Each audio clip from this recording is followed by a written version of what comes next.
اچھا، بسم اللہ الرحمن الرحیم۔ آج جس بیماری کے بارے میں ہم بات کرنے والا ہے وہ ہے ہوپنگ کف۔ سادہ الفاظوں میں اس کو کالی کھانسی کہتے ہیں۔ کالی کھانسی انشاءاللہ آج اس ویڈیو میں ہم اس بیماری کی سائن سمٹم، اس کے ڈائگنوسس، اس کے ٹریٹمنٹ، یہ سارے کے سارے آج ہم انشاءاللہ اس ویڈیو میں پڑھیں گے۔ تو ویڈیو بڑھنے سے پہلے آپ لوگوں سے ہمیشہ کے لیے ایک ریکویسٹ ہے کہ پلیز ہمارے چینل کو سبسکرائب کیجیے اور بیل آئیکن کو بھی دبائیں تاکہ آنے والے اس طرح کی ویڈیو کی نوٹیفیکیشن آپ کو بروقت مل سکے۔ تو چلیے شروع کرتے ہیں۔ جو کالی کھانسی ہے یہ انسان کی نالیوں کی جو سانس کی نالی ہے اس کی بہت خطرناک انفیکشن ہوتی ہے، جس میں انسان کو کالی کھانسی کی دورے پڑتے ہیں۔ اور جب مریض سانس اندر کی جانب لیتا ہے تو اس کی سینے سے ایک خاص قسم کی آواز یعنی ہوپ آتی ہے، یعنی ہوپ جیسی آواز انسان کی سینے سے آتی ہے۔ تو اس کا پتہ چل سکتا ہے کہ یہ کالی کھانسی ہے۔ اس کی کازیٹیو ایجنٹ کے بارے میں ہم بات کریں گے کہ یہ کون سی جراثیم ہے جس سے یہ بیماری لاحق ہو سکتا ہے۔ تو جس جراثیم سے یہ بیماری پھیلتا ہے اس کا نام ہے ڈیٹیلا پروٹوسس، یہ ایک جراثیم ہے۔ ان کی انکیوبیشن پیریڈ کے بارے میں ہم بات کرتے ہیں تو جو مدت ہے یعنی انکیوبیشن پیریڈ یہ ہے 7 دن سے لے کر 10 دن تک۔ اس کے بعد ہم آتے ہیں سائن سمٹم کی طرف۔ تو یاد رکھنا جو سائن سمٹم ہے کالی کھانسی کی یہ ہم نے 3 سٹیجز میں ہم نے ڈیوائڈ کیا ہے۔ جو فرسٹ سٹیج ہے ان کو کہتے ہیں کیٹیریل سٹیج۔ کیٹیریل سٹیج اس کو اردو میں نزلاوی درجہ بھی کہتے ہیں۔ نزلاوی درجہ اس لیے کہتے ہیں کہ یہ جو پیریڈ ہے اس میں زیادہ تر یہ نزلاوی جیسے نزلہ جیسے علامات ظاہر ہوتے ہیں۔ تو سب سے پہلے علامات جو ہے جس مریض کو یہ کالی کھانسی لگتی ہے تو اس میں ہے جو مریض ہے یا بچے ہیں ان کو بہت زیادہ سردی لگتی ہے۔ اس کے بعد کالی کھانسی اس کو ہوتی ہے، آنکھوں میں جلن، سرخی اور سوزش ہوتی ہے، چھینکیں آتی ہیں، ناک بہتی ہے اور اس کے ساتھ ساتھ مریض کی جو نبض ہے وہ بہت تیز رفتار ہوتی ہے اور مریض اس بیماری سے بہت زیادہ متاثر آتا ہے۔ اچھا، ہم نے پڑھا کہ سائن سمٹم ہے یہ ہم نے 3 پیریڈ میں ڈیوائڈ کیا ہے۔ تو دوسرا جو پیریڈ ہے، جو دوسرا سٹیج ہے اس بیماری کی سائن سمٹم کی، اس کو ہم کہتے ہیں پراکسیمل سٹیج۔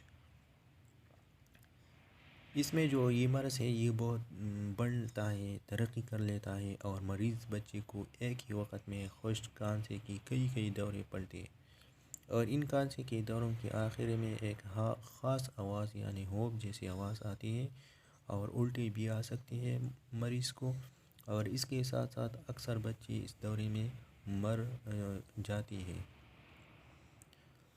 یہ دوسرا سٹیج ہے اس بیماری کی۔ جو لاسٹ سٹیج ہے اس کو ریکوری سٹیج کہتے ہیں۔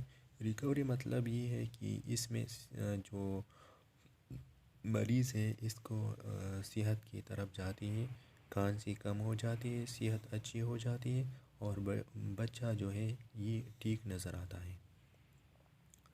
چلے اس کے بعد ہم کمپلیکیشن کے بارے میں بات کرتے ہیں۔ کمپلیکیشن کا مطلب یہ ہے کہ جب ہم بروقت اس بیماری کے علاج نہ کیا جائے تو اس سے کمپلیکیشن یعنی دوسری بیماری بھی ہم کو لگ سکتی ہے۔ تو جو فرسٹ نمبر ہے یہ ہے نمونیا۔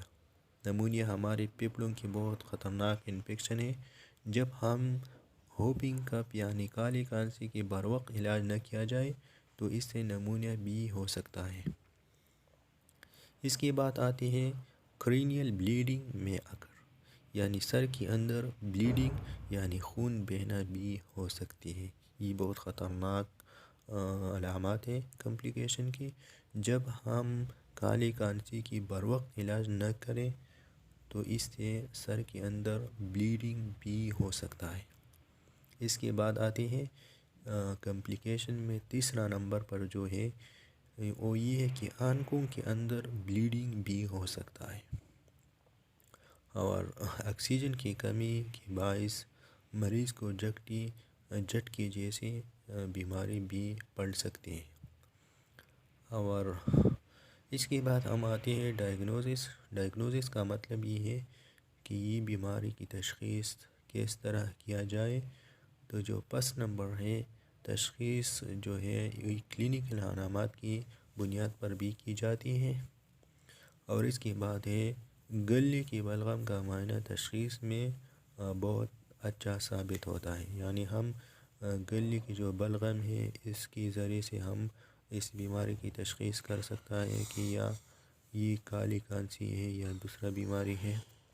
اور جو تیسرا نمبر ڈائگنوزس میں ہے وہ سینے کی ایکس رے بھی اس بیماری میں کیا جاتا ہے تاکہ اس بیماری کی ڈائگنوزس ہو جائے.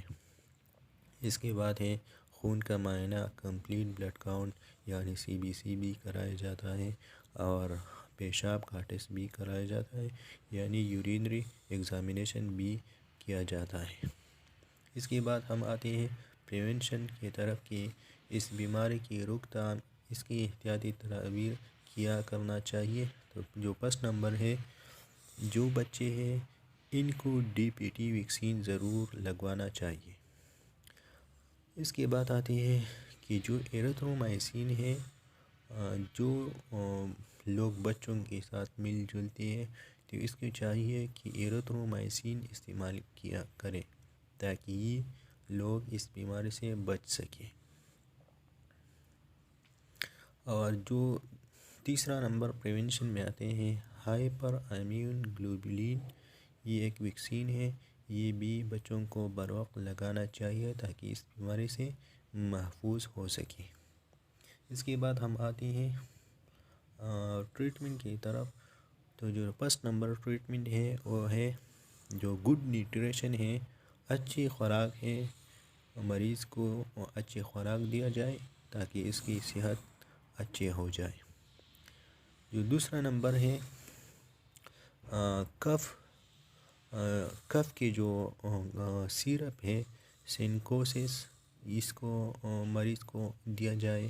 اینٹی بائیوٹک میں ایریتھرومائسین یہ بھی دیا جائے تاکہ اینٹی جو بیکٹیریا ہے ان کو ختم کر سکے.